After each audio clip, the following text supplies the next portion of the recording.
अस्सलाम वालेकुम students, welcome to my channel ask chemistry. Students, आज का हमारा लेक्चर प्रैक्टिकल से मुतल्लिक़ है और ये प्रैक्टिकल बेसिकली क्लास 10th का है और इसका बेसिक नॉलेज जो है वो आगे फ़र्स्ट ईयर क्लास के टाइट्रेशन वाले प्रैक्टिकल के अंदर इस्तेमाल होने वाला है।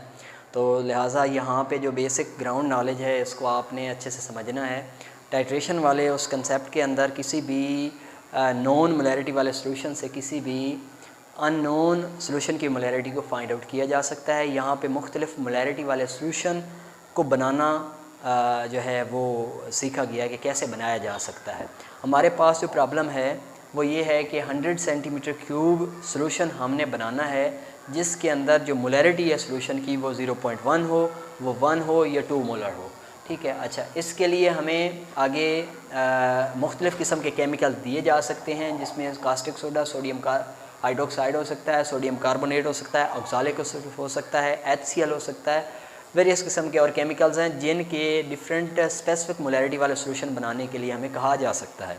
अच्छा, अब इसको कैसे जो है वो प्रिपेयर किया जा सकता है, हमें कौन कौन से जो है ना स्टेप्स को फॉलो करना होता है, वो प्रोसीजर के अंदर दी जाएंगी चीज़ें। और जो ऑपरेटर्स रिक्वायर्ड होता है, जो केमिकल रिक्वायर्ड होता है, वो यहाँ पे है। टॉप लोडिंग बैलेंस हमें चाहिए होता है जिससे हम किसी भी सल्यूट की ग्राम्स वैल्यू को कैलकुलेट करते हैं। बीकर हमें 100 सेंटीमीटर क्यूब का चाहिए होता है। फनल, स्पैचुला, ग्लास रॉड या stirrer, measuring flask 100 centimetre cube की, ड्रॉपर चाहिए होता है। ये सारी चीज़ें हम अभी आपको दिखाएंगे। प्रोसीजर के अंदर हमें सबसे पहले जिस भी सल्यूट को हम उस सोल्यूशन के बनाने के लिए इस्तेमाल करेंगे उसके मोलर मैस का हमें पता होना चाहिए। यानी कि मोलर मैस Na का 23 होता है, ऑक्सीजन का 16 होता है, हाइड्रोजन का 1 होता है। इन सब को सम अप करें तो हमारे पास 40 ग्राम पर मोल इसका मोलर मैस आता है। तो ये पहला पॉइंट इससे मुतल्लिक है। दूसरा पॉइंट है then by using molarity formula find out the number of moles of given solute.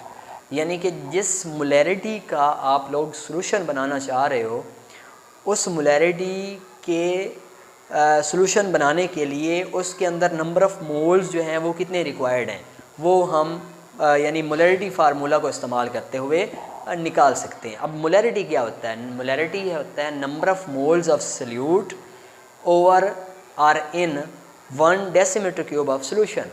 यानी कि किसी भी 1 लीटर सोल्यूशन, क्योंकि 1 डेसीमीटर क्यूब 1 लीटर के बराबर है। ठीक है। अच्छा, अब यानी 1 डेसीमीटर क्यूब सोल्यूशन के अंदर जो number of moles of salute use होते हैं वो मोलैरिटी कहलाता है। अच्छा, मोलैरिटी वाले फार्मूले के अंदर आपने ये ऊपर वाली चीज़ निकालनी है। मोलैरिटी आप इन किस्म की फाइंड आउट करना चाह रहे हो, 0.1 हो सकता है। मोलैरिटी हमें मालूम होगी, जितना आप यानी कि जितने सेंटीमीटर क्यूब का आप सोल्यूशन बनाना चाह रहे हो वो आप जो है ना उसके डेसीमीटर क्यूब यूनिट के साथ उसको यहाँ पे हम दर्ज करेंगे। After that calculate number of grams of solute that are required to prepare specific molarity solution. यानी स्पेसिफिक मोलैरिटी वाले सोल्यूशन को बनाने के लिए जो आपको number of moles of solute require हैं वो यहाँ से आप निकालेंगे। नंबर ऑफ़ मोल्स ये ऊपर वाली चीज़ फाइंड करनी है। मोलैरिटी जिस मोलैरिटी का आपने सोल्यूशन बनाना है वो हो गई। और वॉल्यूम ऑफ सोल्यूशन यानी 100 सेंटीमीटर क्यूब को आप 1000 पे डिवाइड कर दो, क्योंकि एक जो होता है ना decimetre cube, 1 decimetre cube will be equal to 1000 centimetre cube. ठीक है। सेंटीमीटर क्यूब स्मॉलर यूनिट है, डेसीमीटर क्यूब जो है वो यहाँ पे इसके लिए ऐसा यूनिट है जो कि मोलैरिटी में इस्तेमाल होगा। अच्छा, उसके आपके सामने जो है नंबर ऑफ़ इसके जो डेसीमीटर क्यूब होंगे वो 0.1 होंगे। वो ये 0.1 हो गया। ये 2 जो मोलैरिटी आप बनाना चाह रहे हो ये मैंने सेलेक्ट की है 2 मोलर वाली, तो ये 0.2 मोल हो गया। फार्मूला आपका 9th क्लास में मोल्स वाला है वो आप यहाँ पे इस्तेमाल करेंगे। Moles will be equal to given mass over molar mass. Given mass को आप यहाँ पे आप रिक्वायर्ड मैस कह सकते हो, required mass over molar mass. Molar mass का हमें पता है और मोल्स जो है ये यहाँ से फाइंड आउट हो चुके हुए हैं।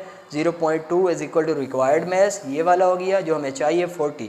अच्छा, इसको इसके साथ मल्टीप्लाई करें तो ये 8 ग्राम आ जाएगा। अब 8 ग्राम स्पैचुला की मदद से हम लेंगे। We take 8 gram of NaOH with spatula, mix it with 20 centimetre cube. आपके पास अगर आपने बनाना है ना 100 सेंटीमीटर क्यूब सोल्यूशन तो आपको क्या करना होगा, पहले आपने डिस्टिल्ड वाटर के 20 सेंटीमीटर क्यूब लेना होंगे और उसके अंदर 8 ग्राम NaOH को मिक्स करेंगे, इसको शेक करेंगे जेंटली एंड स्मूथली। इसके बाद आप जो है ना वो 100 सेंटीमीटर क्यूब से ज़रा कम यानी 95 के राउंड अबाउट आप उसके अंदर और वाटर डालेंगे, डिस्टिल्ड वाटर। जब आपका 95 सेंटीमीटर क्यूब का सोल्यूशन आपके सामने होगा तो फिर आपने क्या करना है, आपने ड्रॉपर की मदद से और जो है ना एहतियात से डिस्टिल्ड वाटर ऐड करते जाना है और आपका 100 सेंटीमीटर क्यूब सोल्यूशन तैयार होगा। इसके बाद जो है ये था एक सॉलिड किस्म का, अगर आपके पास सोल्यूट हो तो आपने कैसे उस स्पेसिफिक मोलरिटी सोल्यूशन बनाना है। अगर आपके पास सोल्यूट जो है वो लिक्विड स्टेट में हो तो उसके लिए आपको जो है ना ये वाले स्टेप्स, बाकी तमाम प्रोसीजर सेम होगा, लेकिन सोल्यूशन बनाने के लिए आप उसके जो टेकन अमाउंट होते हैं उसको लिया जाता है। अब हम चलते हैं अपने प्रैक्टिकल परफॉर्मेंस की जानिब। जी अभी हम आ चुके हैं अपने प्रैक्टिकल की जानिब, परफॉर्मेंस की जानिब।